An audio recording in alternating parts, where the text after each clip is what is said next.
Hey, what is going on, crypto people? It is the Crypto Siege with another day in the life, in the crazy life that is the digital asset space. Good morning. Happy Friday. Is it Friday? I think it is. Happy Friday to each and every one of you. I'm absolutely excited for you. Why? Because you, my friend, you are playing a game that 99.99% of the masses don't even know is being played, and you are winning, my friend. So I'm excited for you. The market is doing what the market does. We will go over that. Not much else to talk about, but Stuart Alderoty is in the news, and we certainly want to share that really, really awesome interview to get this guy's perspective on what is going on in the crypto space. Great interview from UBRI. Ripple put it on their page. I'm going to share it with you because I think it's really absolutely outstanding stuff. And so interesting stuff the other day, just on a kind of a side note, me and Miss Crypto C's decided to take profits from Polygon. Decided to take profits from Polygon to, just make a couple of things, kind of add some cash flow, meet some kind of financial obligations outside of crypto, and to have some cash flow. It is a very interesting thing. We talked about it for a good bit, and we're kind of going back and forth on how much profit should we take. In other words, how much of the Polygon that we have should we move into stable coins and or US, the dirty nasty fiat currency. And we went back and forth. We talked about it a bit. And two things. Number one, we decided, were we going to take all or some, right? And wait for some other push that might happen with Polygon. We talked back and forth about this, and we decided we were going to exit completely out. And the reason we decided we were going to exit completely out is because I had taken profit on Polygon when it was $1.20, right? $1 and $1.20. Substantial amount, right? Because we were in at a penny and $1.01, $1.02, right? In that range. And we took profit and we put it into other things, right? So we were able to get a significant position into XLM because of Polygon and because of EGLD when we took profit on EGLD. So I'm looking at it, I'm saying that, we invested $1,000 and we've made substantial money on this. Are we really going to let a percentage, 3%, 5%, leave it for an extra, 10 cents per or 15 cents per or 30% per or whatever it is going to be per? And I decided that, it's really important for us to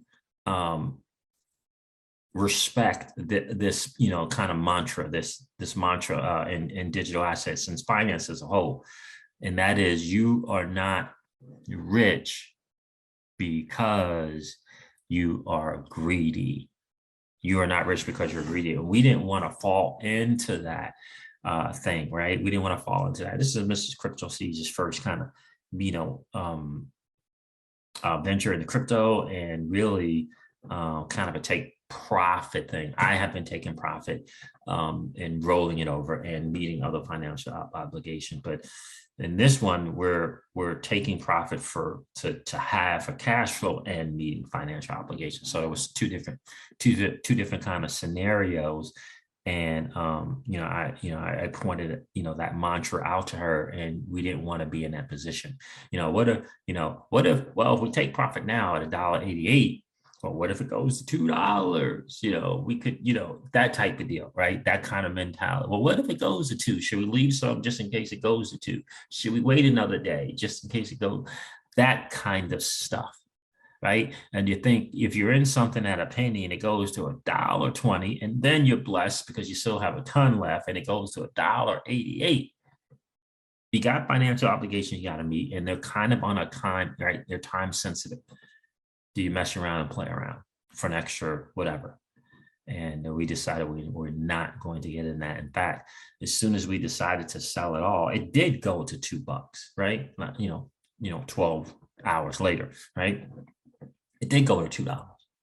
And we had to discipline ourselves in that situation and move into a full a full attitude of gratitude and feeling blessed about where we are versus a lack of gratitude and saying, oh man, we could have made so much more, whatever that number is, right?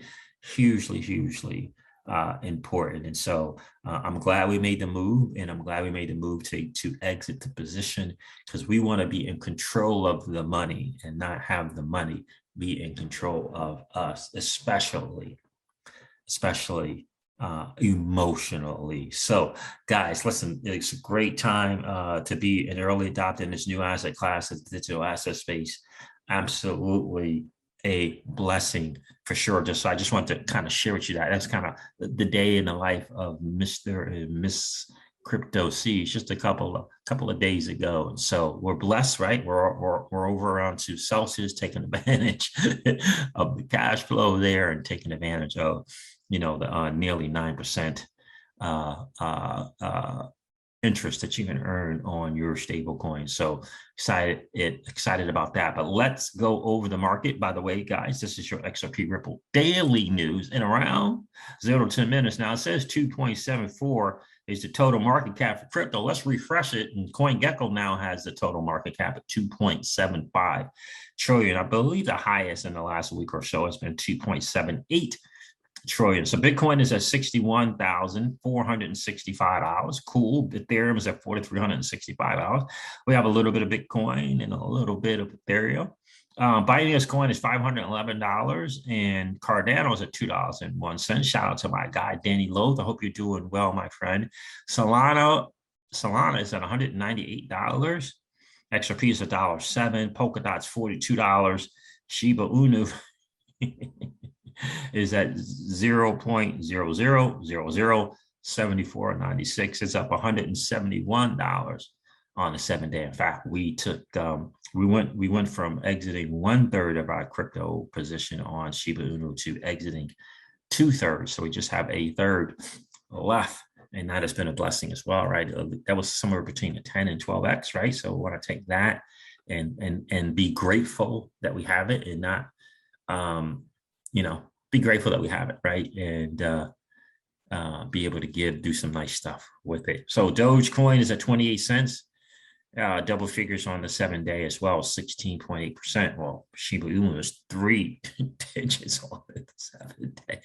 Interesting stuff. Terra Luna, $44. Avalanche, $64.79. By the way, before I forget, excited to hang out with Patty, XRP, and Mickey B. Fresh today at 3 p.m. Eastern time.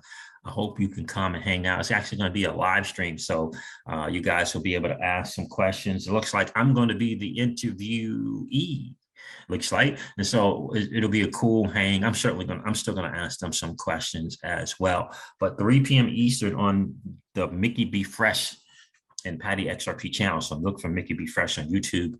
And we're going to hang out there and talk a bit. We're certainly going to talk about DeFi. I'm sure we'll talk about Flare Networks and the latest and greatest from the Apex Summit with David Schwartz. I'm sure we'll go over that as well.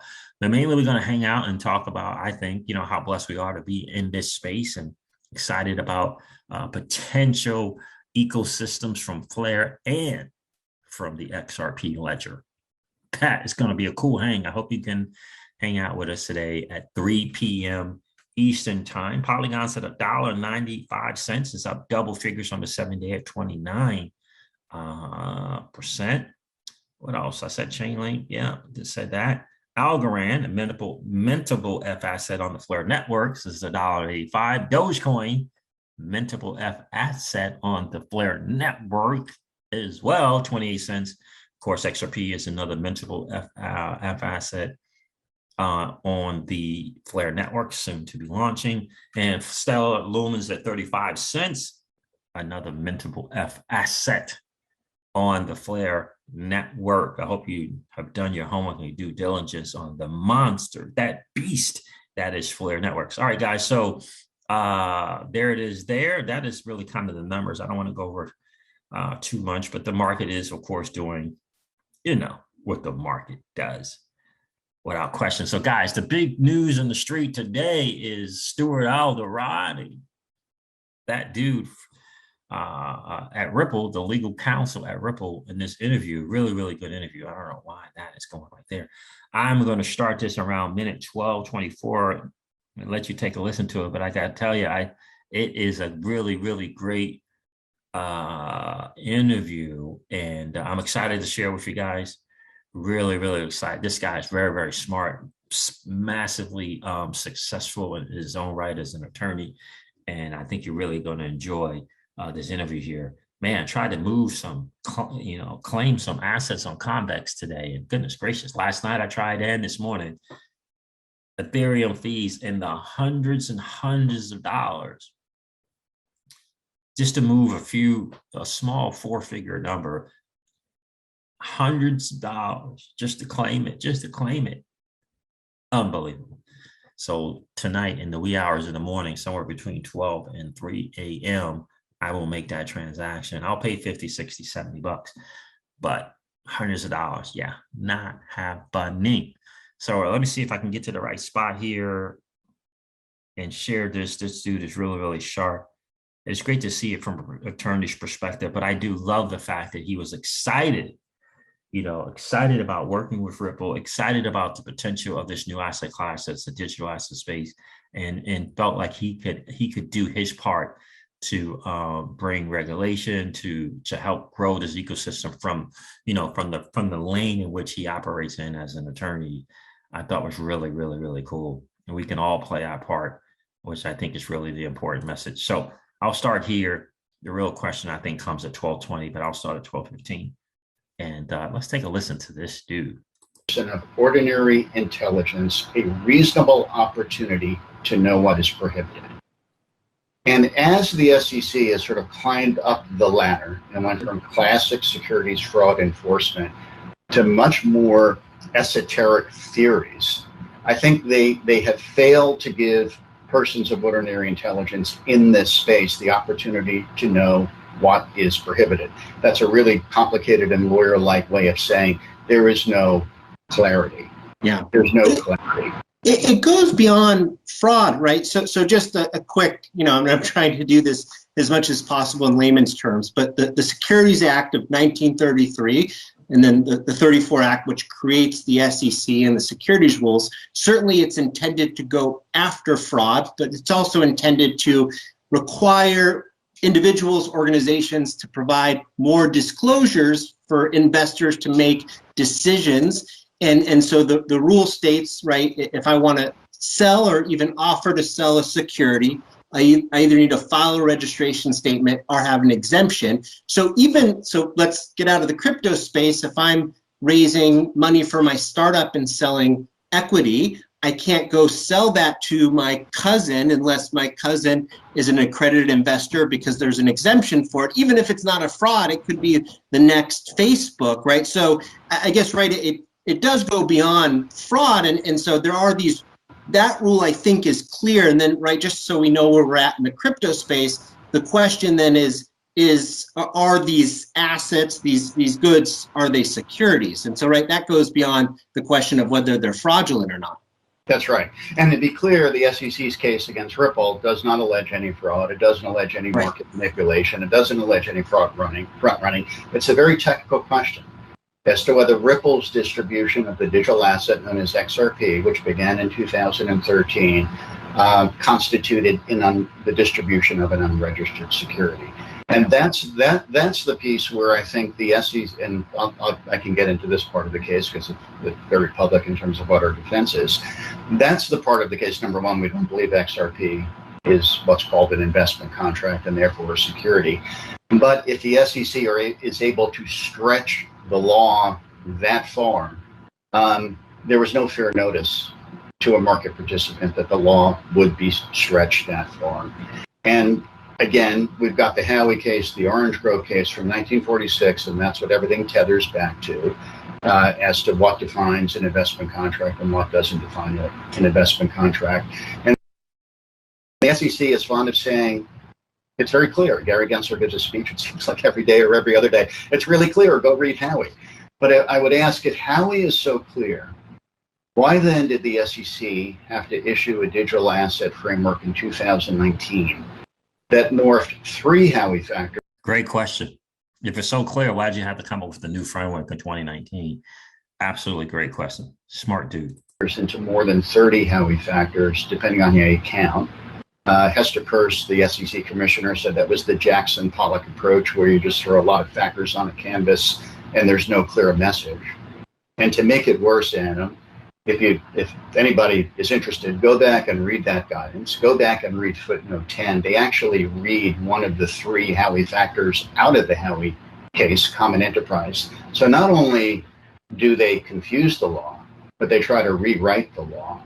And then what are we supposed to make Bill Hinman, the former director of CorpFin, his speech in 2018, where he said Ethereum, that started out as a classic ICO, started out as a classic security capital raise, somehow morphed to a non-security because of it. The Ethereum network is now decentralized. You can't find the word decentralization in the 1946 Howey case involving Howard orange groves. And I'm not sure that policymakers are really equipped to understand when a network is or is not decentralized. So the problem for the SEC, and it's really the problem for any regulator for that matter, is you can't penalize a company and you can't penalize an individual where the regulator has not clearly communicated what their interpretation of the policy will be to the public. And that's what has happened here. And you can't simply keep repeating, as the SEC is now doing and Gary Gensler is now doing, that the law is clear when that's simply not true. Simply repeating that doesn't make it true. And Gary Gensler, and again, I don't mean to keep picking on him, it's sort of a euphemism for the SEC, but he's been out there very publicly. Well, he's saying, well, the ones who are confused, it's not only market participants, but every sophisticated security lawyer in this country. They're confused because they are getting paid by the industry to be confused. I think that's a really unfortunate statement. Quite frankly, I think it's an ugly statement. I wish it was one that he didn't repeat. But is Hester Peirce, is she a paid shill? Is Bob Roisman a paid shill? Is Brian Quintez, the former CFTC commissioner, a paid shill? Government officials are crying out for this lack of clarity. Members of Congress are crying out for this lack of clarity.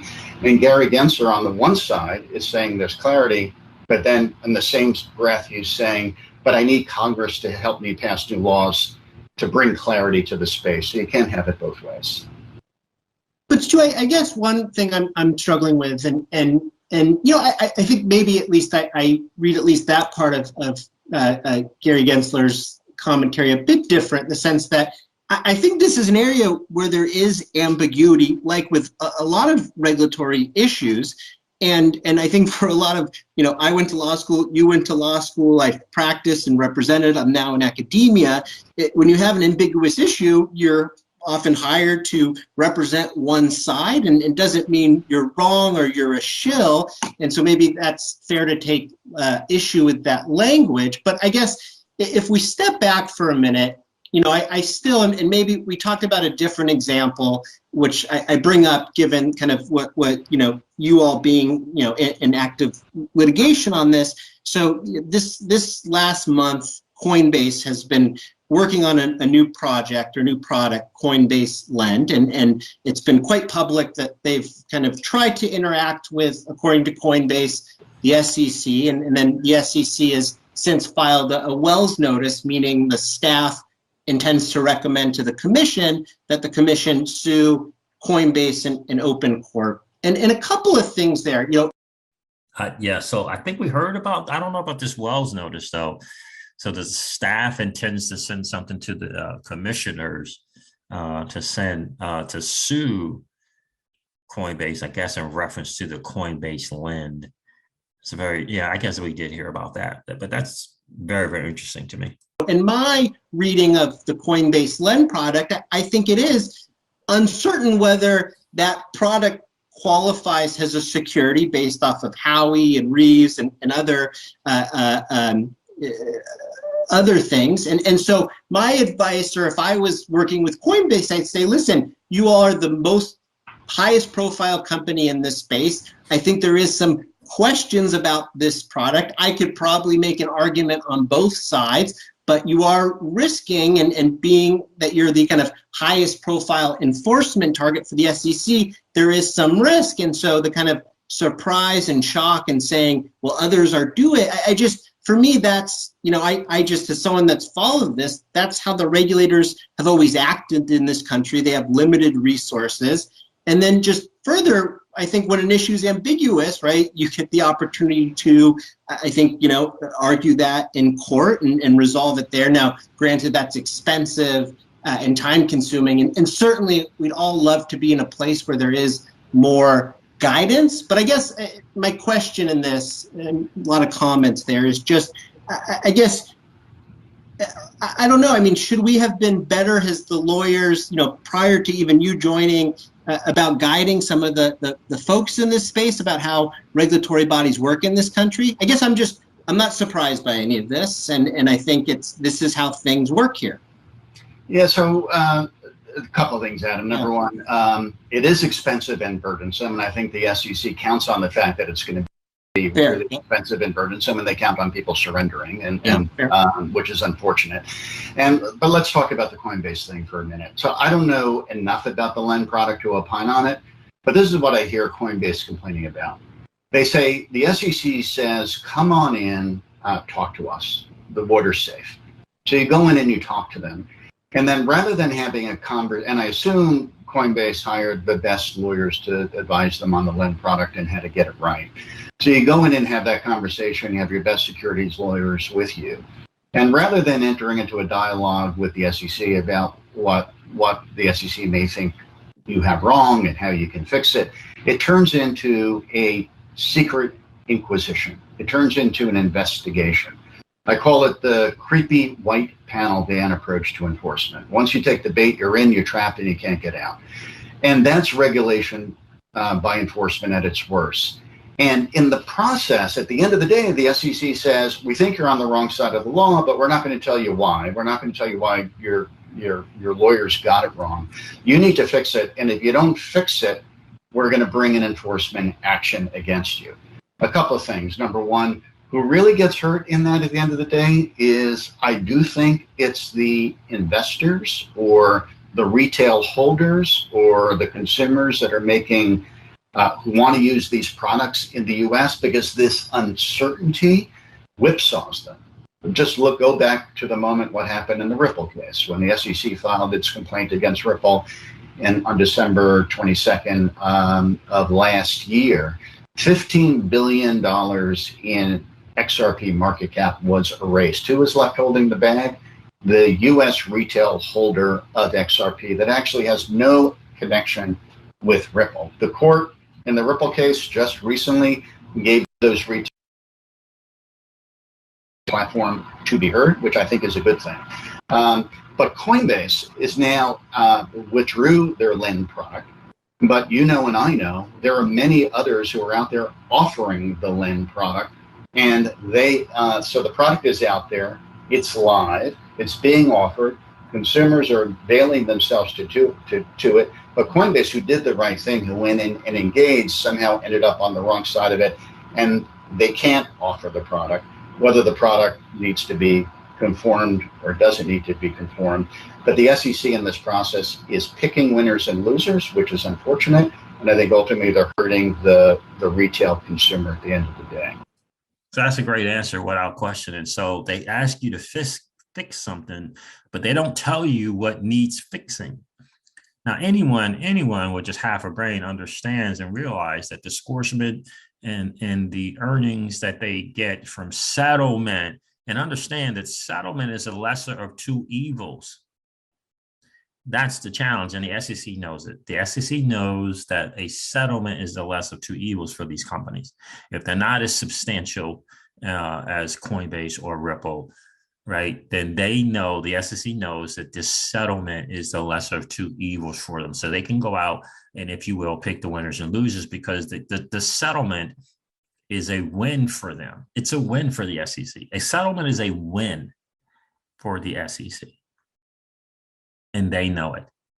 They know it, right? And they fund themselves, on these settlements and or losses. of these companies. And also, it's also these settlements, the SEC makes these settlements as notches in their belt, right?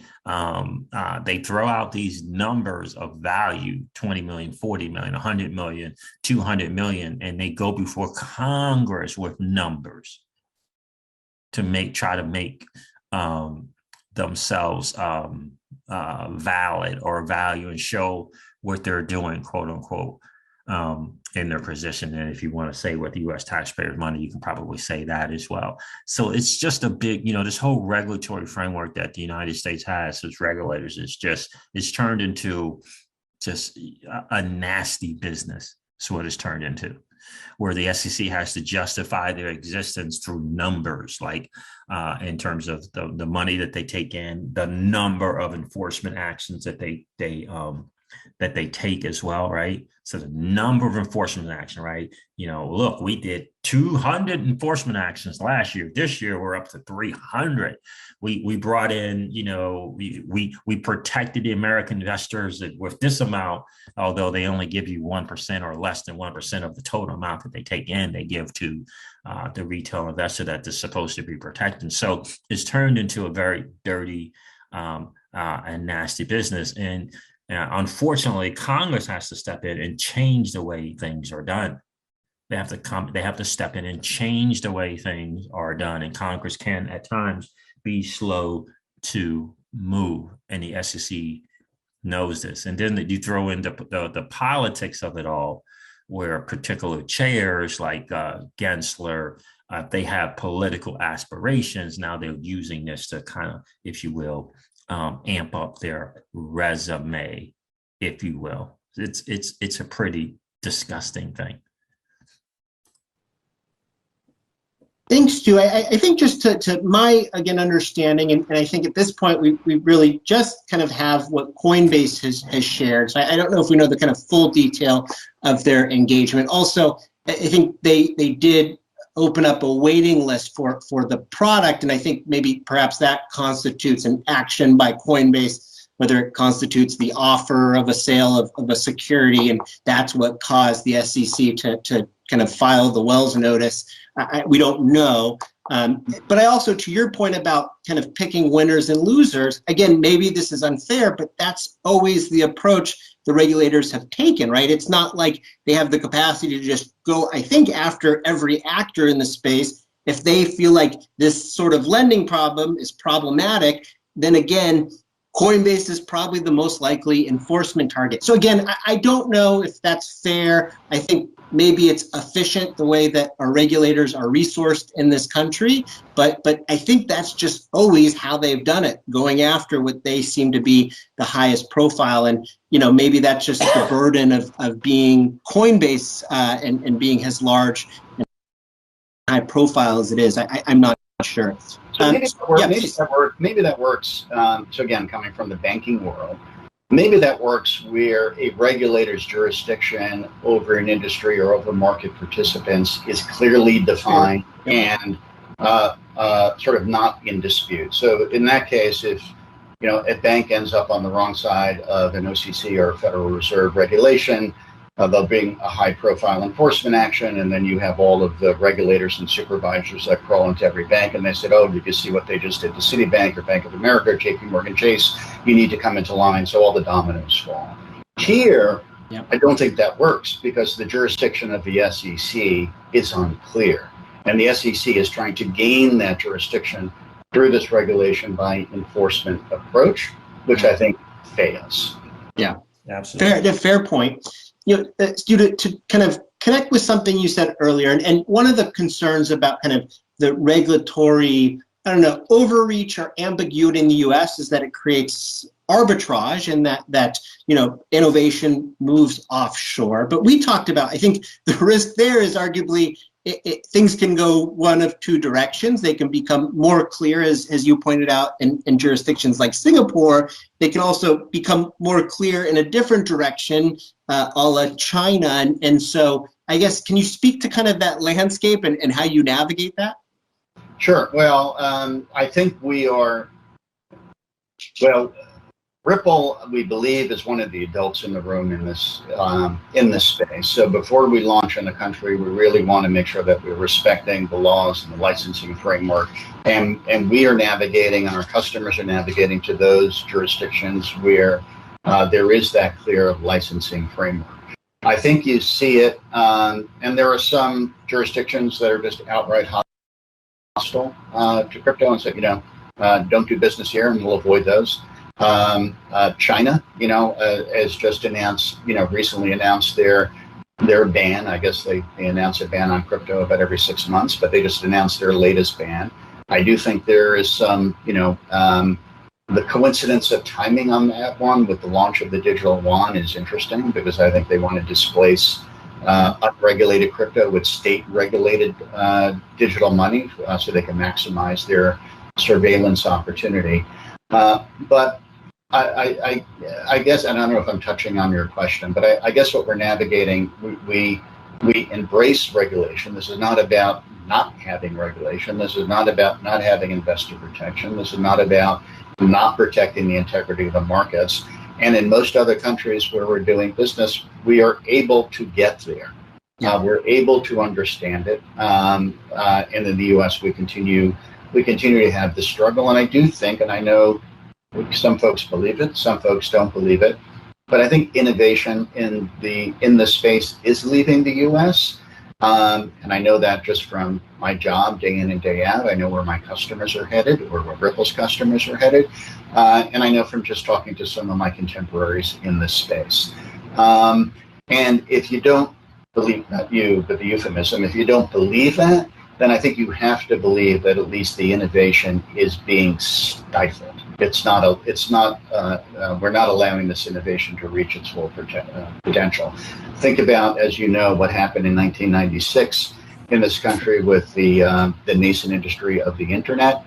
Nobody knew really what it was, how it was going to be used, whether it was going to be used for good or whether it was going to be used for bad. But at least the administration in 1996 knew that we shouldn't regulate the internet with laws that were designed for transistor radios and rotary telephones, right? They knew that we needed a different framework, a more flexible framework, and that's what's missing now. Yeah, exactly. And it's a great point. And I think the difference now, just to be quite frank, is the internet was not a financial move, whereas the digital asset space and crypto is a financial move. And so the banking system is at harm's length here, right? The banking system is looked to be disrupted, right? And I think that's a big difference. And I think that the incumbents, if you will, have a lot of power and a lot of money, and they don't want the digital asset space, if you will, to succeed. And certainly they want to slow it down enough for them, the incumbents, the top 8-10 banks, to catch up to crypto, right? They're not excited about Coinbase and what Coinbase has done. They're not excited about Binance and what Binance has done, because they were not able to participate in it early. They're not excited about that, right? So the incumbents, if you will, not excited about a Coinbase or a Binance or a monster like Celsius Network with over $28 billion in assets under management, 25 to $28 billion. And they're not in assets under management. Goldman's is not excited about that, right? And so JP Morgan isn't excited about that. They're used to taking in all that money for themselves and giving it to the shareholders. And so, and the other part that a lot of people don't talk about, that the Goldman's and its, top 10 banks of the world are not excited about, is we have always been, if you will, their liquidity, right? And think about that. The average Joe and Jane, the retail investor has always been those people's liquidity, the top 8-10 banks, right? Not all banks, but the top 8-10 banks, right? We've always been their liquidity. Well, now we've walked away from them. DeFi and crypto, as the digital asset space as a whole, has given us an opportunity to navigate in our own lanes and walk out of the liquidity lane of these top 8, 10 banks, right? And so those top 10 banks are not excited about that. They got to have a place to off their money. They have to have a place where they can take in fees, right? And right, and that was us. That was us. And so they're not excited about it. And so it's very, very interesting to note the people that become regulators. And I think it's so important, because you got to think of these regulators, people at the SEC, these people who are privately selected, as opposed to being publicly, what's the word? It's privately selected or publicly elected, right? It's a big difference. So who privately selects these people? You got to ask yourself that. Who privately selects? And that is politics, and that is money, and that is behind the closed curtains. That's behind the door stuff. That, right, where we have less of an influence or any, right, to say who or who will be in this next position. That is a bought and paid business, in my opinion. It is a bought and paid business, right? And we say on this channel all the time, Gary Gensler, they put him where they need him.